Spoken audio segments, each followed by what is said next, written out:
Cloudcast Media.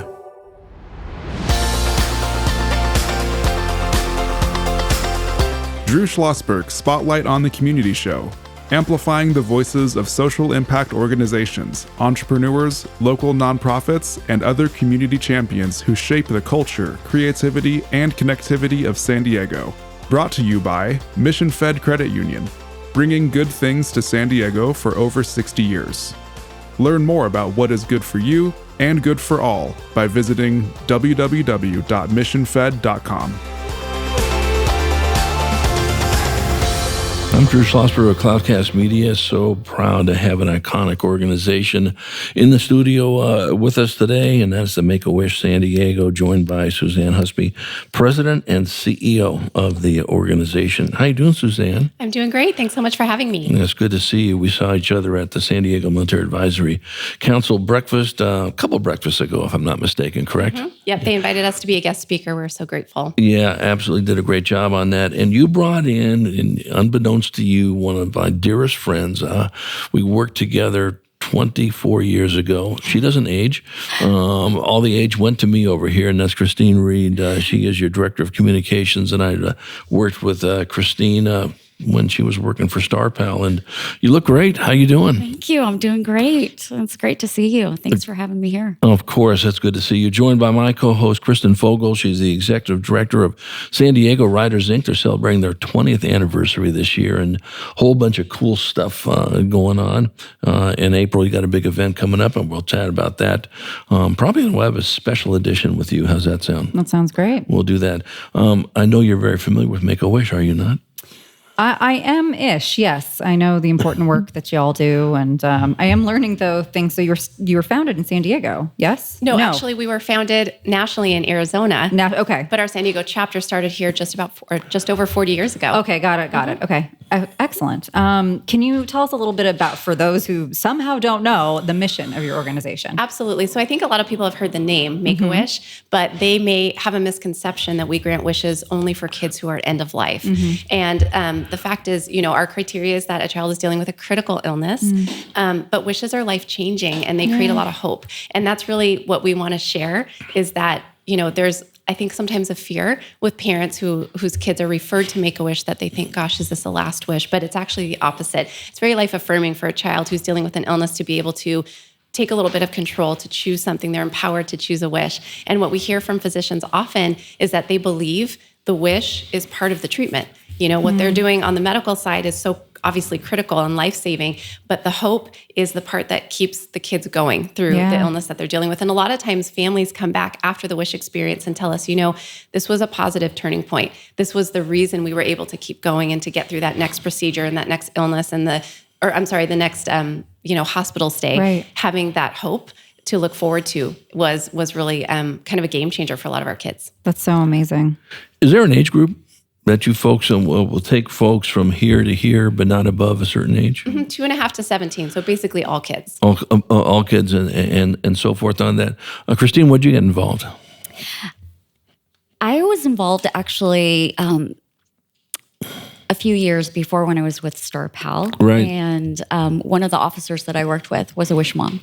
And really? The impact of her son's wish was so inspirational for me that I wanted to get involved. And years later, I thought, if I could do one thing, and that would be getting to know our wish families and telling their story, like the friend that I worked with, and getting to know how much of an impact the wish made on them, that would be my dream job. And here I am many years later. In your dream job. Yep. Yeah. So Susanne, let me ask you, is there a waiting list for wishes? I'm proud to say that because of the support of the community here in San Diego, we are funded in a way that no child ever waits. So any child that is diagnosed with a critical illness that is eligible will start their wish process right away. Wow. Because what we know is that the impact of the wish isn't saved for just when the wish is granted. It's not just the vacation they go on or the celebrity they get to meet or the shopping spree. It starts the moment our wish granting volunteers meet with them and say, let's flip the script. Let's talk less about what you're going through medically. Let's talk about what would be your best day ever. What makes you happy? What brings you joy when you're having a tough day? And that's when the impact really starts. So do these, wish families, are they coming from the hospitals? Are they coming from relatives? Where do you get their names? So I would say about 2/3 of our kids are referred by medical professionals. So we work really closely with the folks at Rady Children's and Kaiser and Naval Medical and all the hospitals to help them understand how and when to refer a child, but also why it's really important. Because we don't want a family who's dealing with illness to have another thing to think about. Oh gosh, I have to make this Make-A-Wish referral. I have to educate myself on what it is. For us, we educate the trusted sources around them, which are child life specialists and doctors and nurses, and they can bring it up when it's the right time for the family. So when is the right time for the family?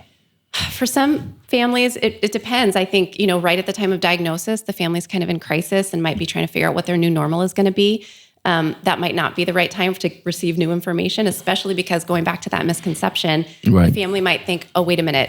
I thought you said my child was going to get through this. I don't know why we're talking about Make-A-Wish. It might be too soon then. Once they kind of get into I hate to use the overused phrase new normal, but once they start to get used to, okay, this is how often we come into clinic for appointments and treatments and procedures, that might be the time to jump in and say, okay, we have something really positive that can shine a light for your family, in this kind of dark time.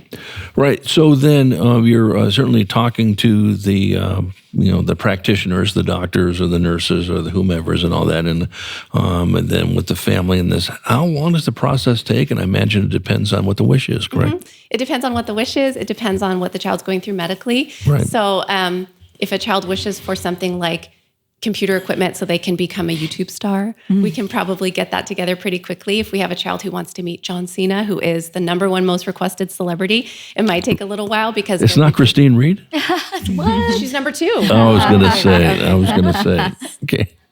Actually, to be fair, I'd say the #1 most requested celebrity is probably the mouse, Mickey Mouse. Most kids want to go to Disney. But, when it's something like, I just used John Cena as an example, but there's so many celebrities that are wonderful to work with. Sometimes it takes a little bit longer.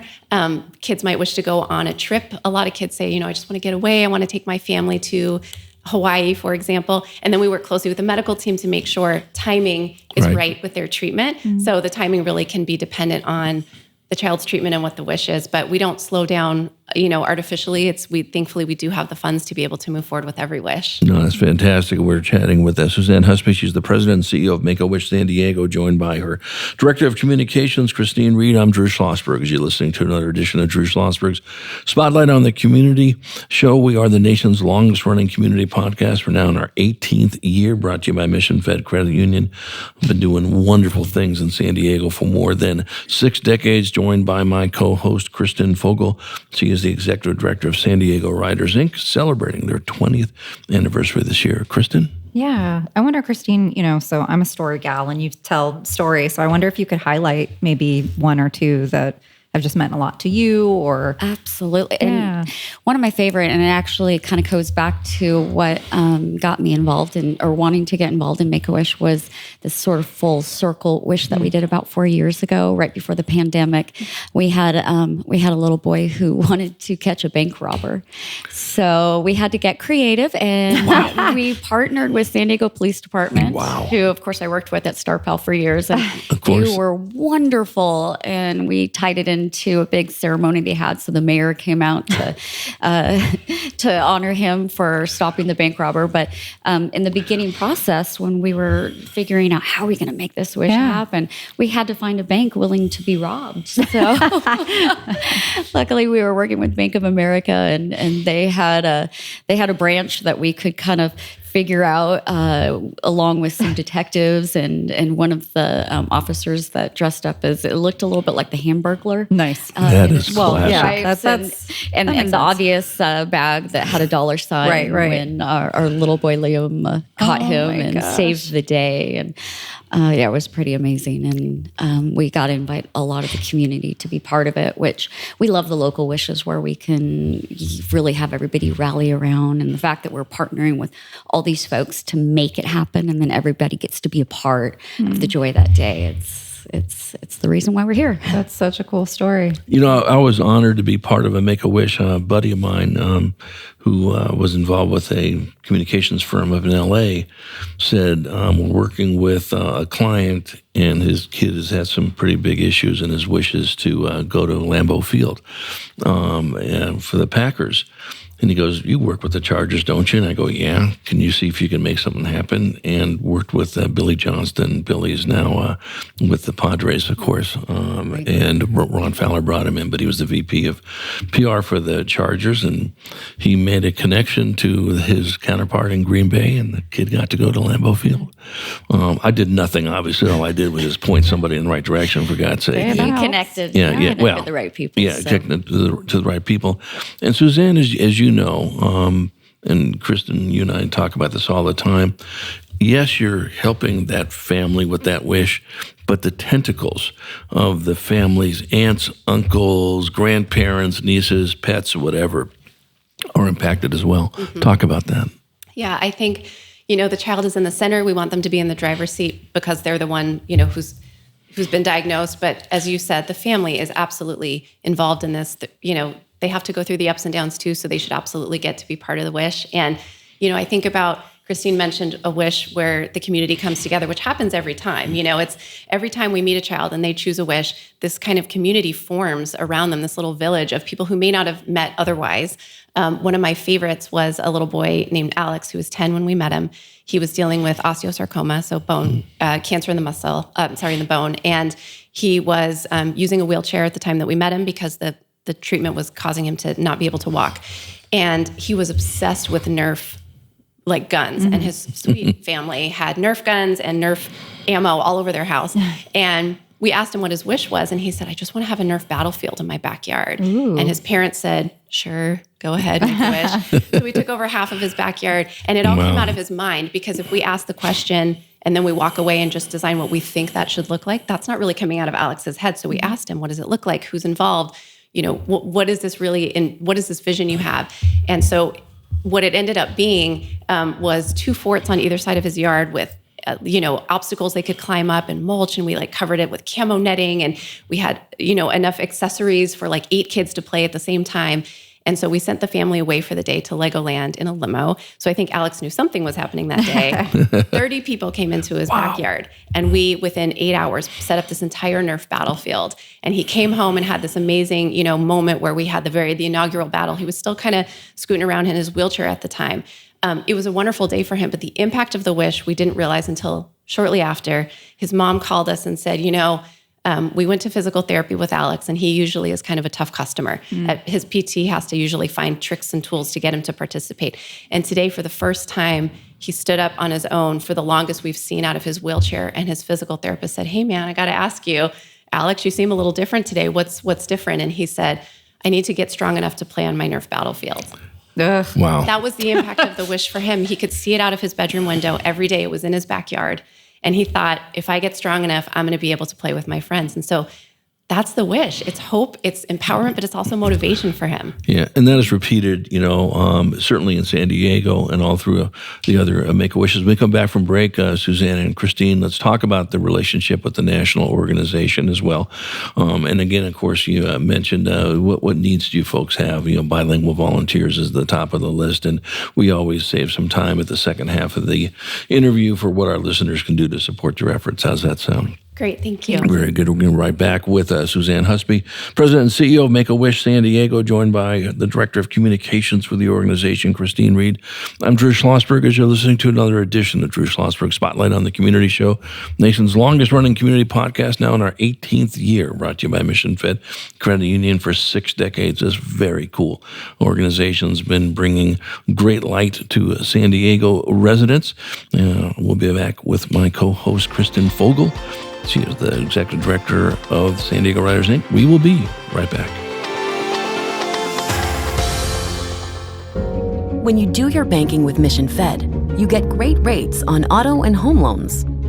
That's good for you, but something good also happens for a lot of other people. We're not for profit, so we put money back into the community. I'm Drew Schlosberg of Cloudcast Media.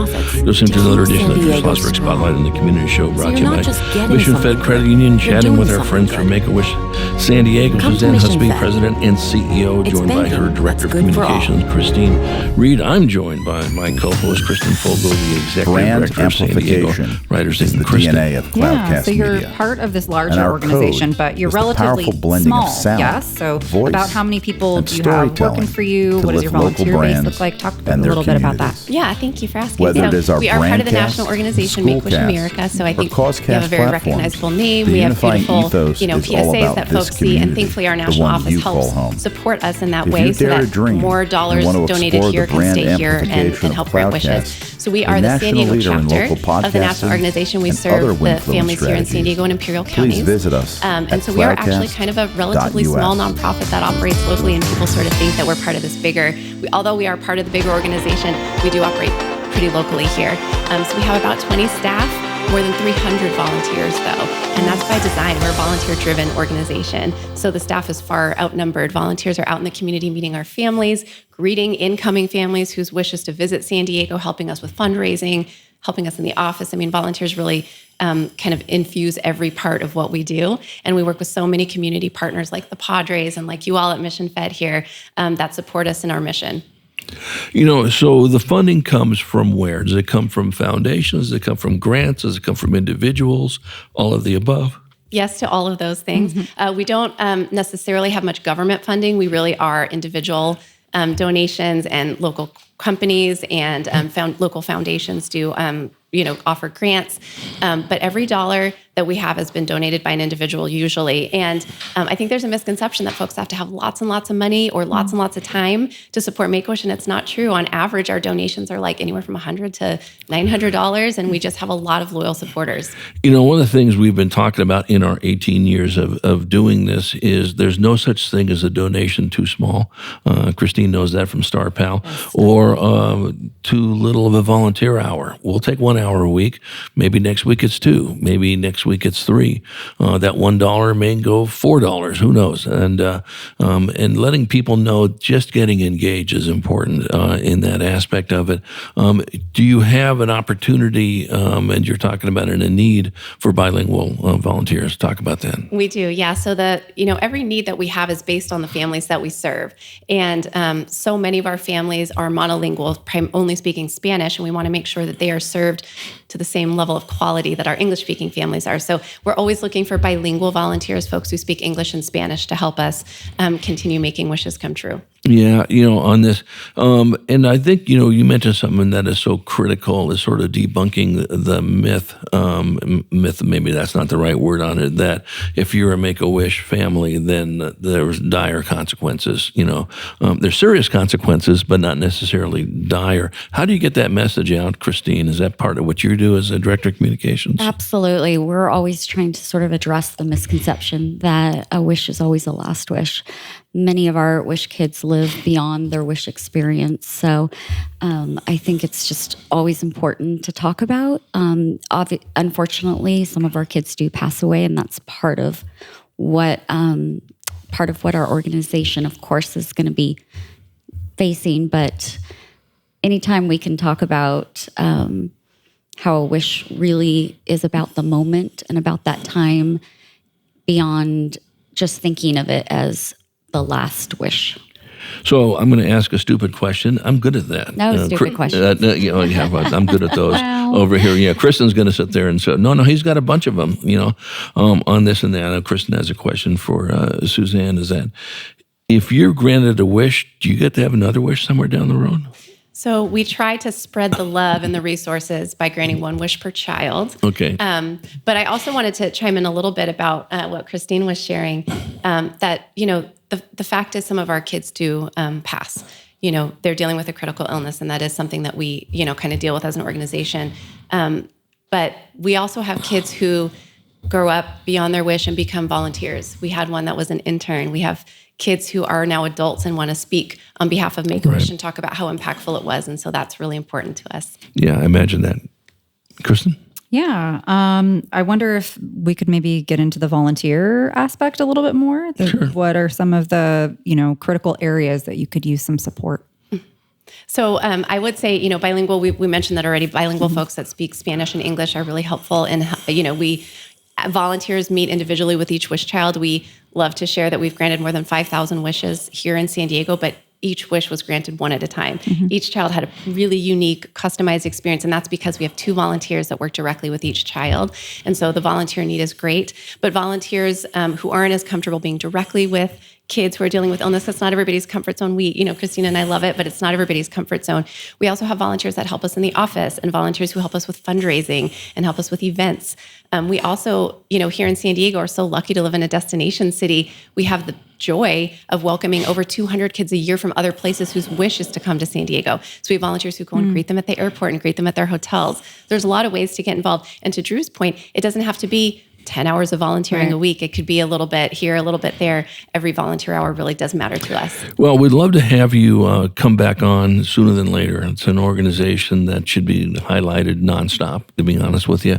Without trying to break any HIPAA laws or whatever the case may be, would love to have somebody come on that is either a former Wish person that is now speaking on behalf of Make-A-Wish, or if it's someone that is up for talking about their Wish experience. I'll defer to you guys to do that. How's that sound? That sounds great. Thank you. Thank you. We so will much. make sure to do that. Any final comments, Christine?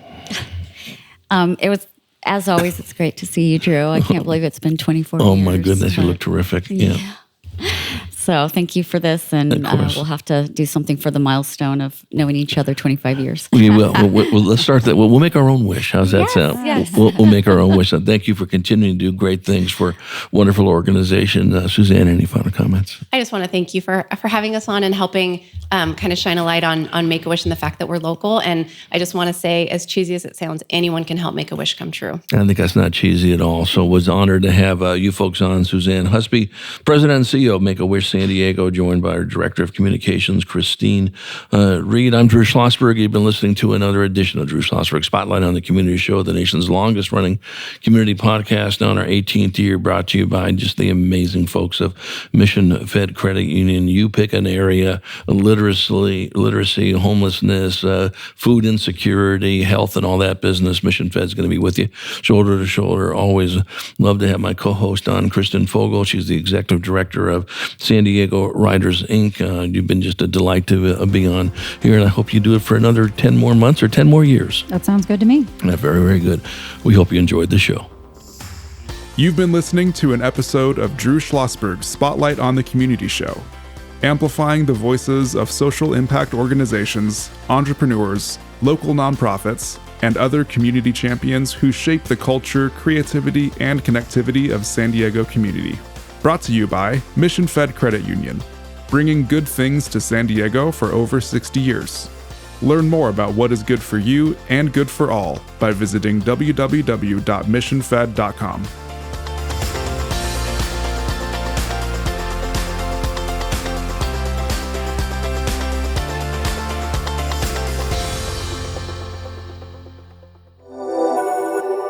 Cloudcast Media.